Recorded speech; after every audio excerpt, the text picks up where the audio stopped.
What's going on, friends? Logan Myerz back here for Cinephellas.com. We're still doing 31 Days of Horror. Been a fantastic month thus far, watching a shit ton of horror movies and absolutely having a great time doing this, talking about, a lot of classics, movies I'm revisiting, and new films I'm watching for the first time. So I just recently talked about the original Friday the 13th from 1980. Tonight I'm going to be talking about Friday the 13th Part 2. With the shattering in the beginning. I always love the intros of these movies. They're so over the top in the 80s. It really has a great slasher retro vibe to it. This time around, in part 2, we don't have Sean S. Cunningham directing. We have Steve Miner taking the helm of this film. This is definitely one of the better sequels put out back in the 80s. It really had a great atmosphere to it. It's a pretty good story and pretty good characters all around. The setup of the film, we see Alice. It's, the aftermath of the first film, living on her own, getting her shit together, her life together.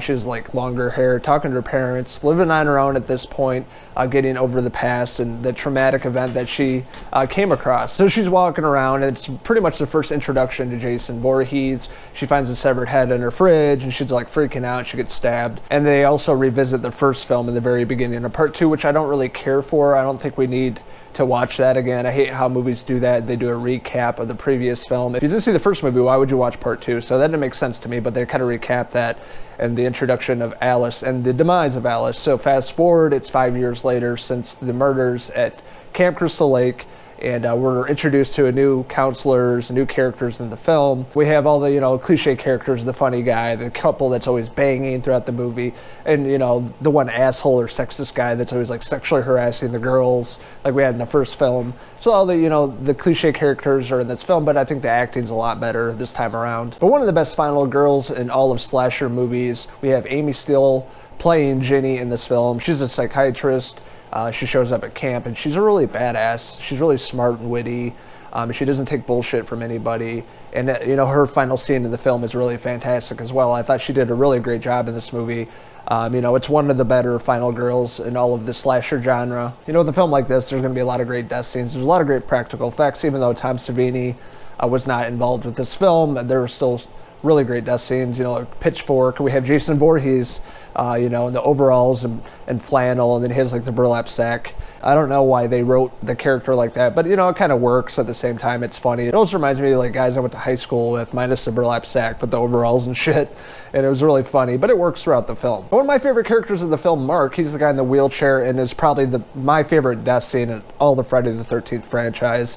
The way that he kind of goes out is over the top and really great, and it still holds up, all these years later since 1981 when this movie came out. The practical effects are good, but he's kind of the loner character. You kind of feel bad for him. He's sad all the time. He's paralyzed from this accident he was in, so he can't go out and have all the fun with all the counselors that are out getting stoned and drinking and having sex. He's just hanging out in his wheelchair, so you feel bad for him.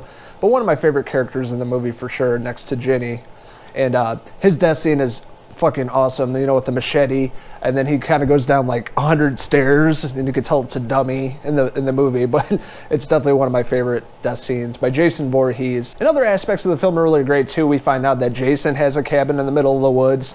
This cop comes across it, and we see the shrine to Mrs. Voorhees' mother. She's decapitated, so her head's on the top of this thing with candles, and it's a total shrine to her. And this cop finds it, in the middle of the woods, and of course it doesn't end well for that guy because, Jason Voorhees will show up. And I have to say one of the best endings in the Friday the 13th franchise has to be part 2 because with setting it up with, Ginny's character facing off against Jason at his cabin, being by the shrine.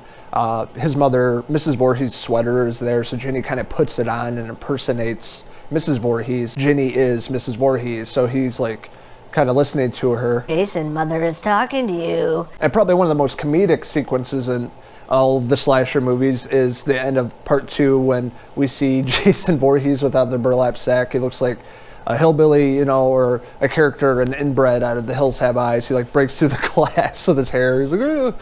It was really comedic and over the top, and I literally laughed out loud watching that part, and it was really fantastic, and I loved how they did the makeup work on Jason Voorhees' character. And throughout all the films, I mean, he changes dramatically through all the shit he's been through and all the deaths and things like that, and he looks a lot different each movie, but this one just made me laugh because he was like a straight hillbilly, essentially. So Friday the 13th Part 2 is definitely one of the better horror movie sequels. I actually like this movie a lot more than the first movie that came out. I thought the first movie was really slow and a lot of the story was silly, but I thought they fixed a lot of issues they had in the first film in Part 2, and I thought the acting was definitely a lot better. And honestly, I love Jason Voorhees a lot more than Mrs. Voorhees. I thought she was kind of weak as a killer in the first movie, and this is the setup of Jason Voorhees for all the movies to follow. So overall, I'm going to give Friday the 13th Part 2 a 3.5 out of 5 Jason Voorhees hair pieces.